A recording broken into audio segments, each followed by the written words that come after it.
Salam. So I thought I'd come on here and tell you a little bit about my Revert journey, inshallah. So one thing to note is that I was born and raised Christian. I was a Methodist Christian, and that's all I knew growing up, right? So that's the context in which I grew up in. But ever since I was a child, I was very interested in religious studies. So I studied a lot of what the Christians call Old Testament and what the Jews call the Torah. And I studied a lot of the religious and historical texts of the New Testament.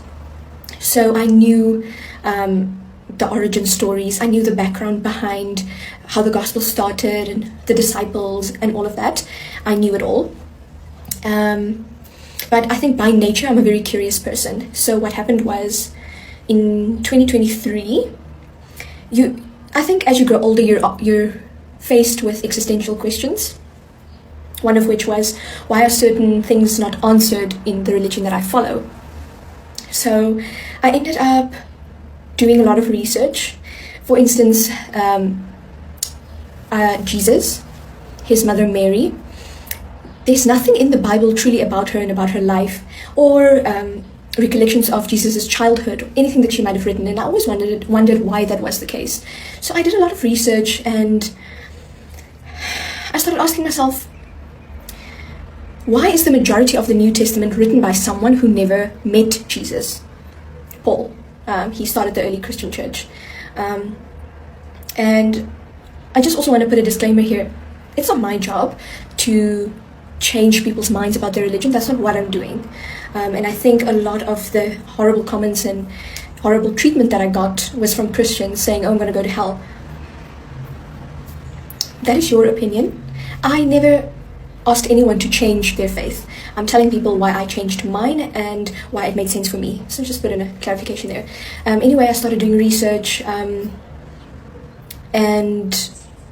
that's how I stumbled on the Quran, because the Quran has a whole surah chapter about Maryam alayhi salam, Mary, mother of Jesus, and Jesus' birth and childhood, and we don't know a lot about that, or there's not a lot of information about what Mary was like before Jesus came in the picture.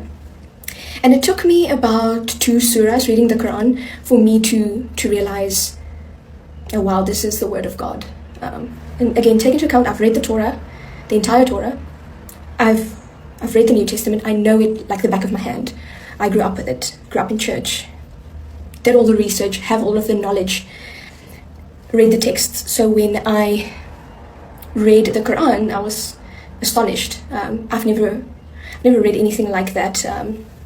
There's an immense power, and the linguistics alone made me realize, okay, something is different about this religion, about this text.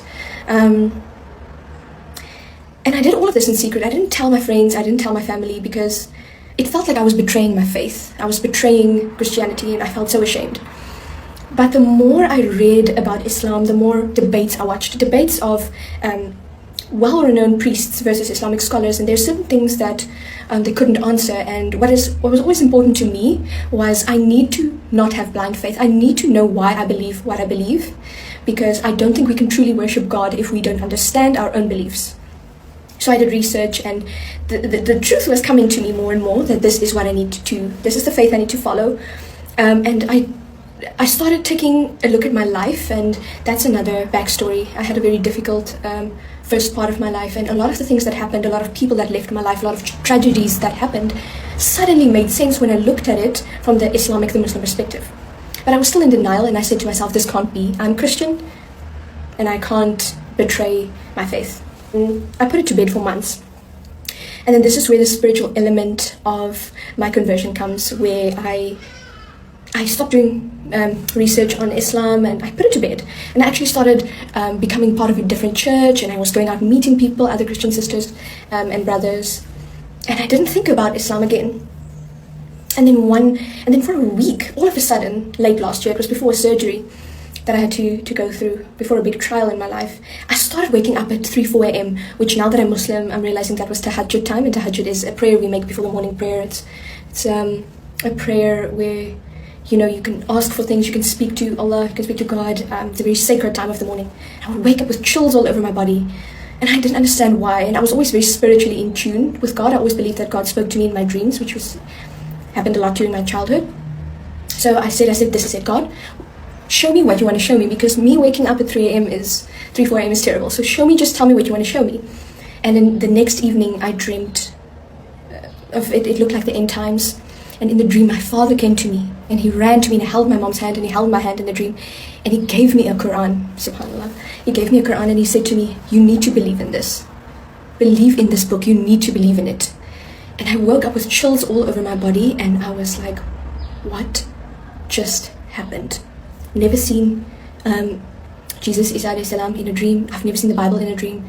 And this is the first extremely vivid dream that I got. And I woke up, and I was so frightened, and so confused. I did not understand why I was seeing this dream, because I was like, I'm Christian.